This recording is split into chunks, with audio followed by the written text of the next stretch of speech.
Well, here's a fact that's sure to send a shiver down your spine. As temperatures plunge around the country, the average household will pay 15% more for heat this winter than last year. Here to show us how to make our homes a little bit more energy efficient is Jason Cochran of walletpop.com. Jason, good to see you this morning. How are you? It's probably the bane of my existence when I walk into my apartment each day. There's so much air that just... In the summertime, the cool air goes. In the wintertime, the cold air comes in. So how, I guess, cost-effective is it to winterize the home? Oh, extremely. It's a really important issue, actually. We spend about 56% of our heating and cooling, our energy budgets on heating and cooling, and about 40% of that, according to the Department of Energy, goes right out the door, like happened to you. So if we winterize properly, we can save roughly about $218 on the average. Again, that's for the Department of Energy's numbers. And you should do it yourself, though, because if you pay someone $1,500, takes about 10 years to pay back. Do it yourself can be as little as $350. You can pay that back in about 2 years. And not the most labor-intensive process. No, not really. There are some certain things we could do, which we'll talk about. Let's talk about home heating oil, because we want to go through a couple of different steps with people where they can save some money. And home heating oil is one you say people can address. Yeah, like you said, prices are way up. About $3.30 a gallon a year ago. Now it's going to be about $3.90.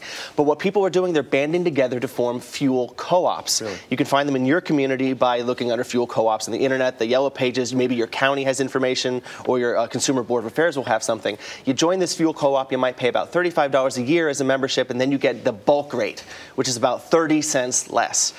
Great way to save some money that you might not have thought of before. And if you really want to make the home energy efficient, that big thing sitting right next to you, your chair there, insulation, it is key.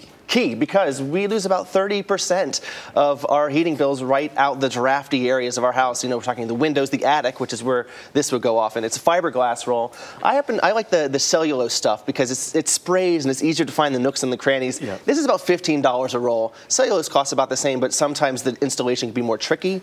But you can really save a lot of money if you put this where your air is drafting out, especially on the in the rafters of your attic and underneath the floors if you have a basement. Very important. Got it. And this is the one thing, like I mentioned to you about my apartment here in the city, the draft, when you walk by any of the windows, and again, I can only imagine. Yeah, you can have someone actually check out your place to see. It's called an audit. You know, where you're losing air. What I like to do, it's free. You get a stick of incense, you close up everything in your house, you light it, and you look where the air goes. That's how you find out where the drafts are.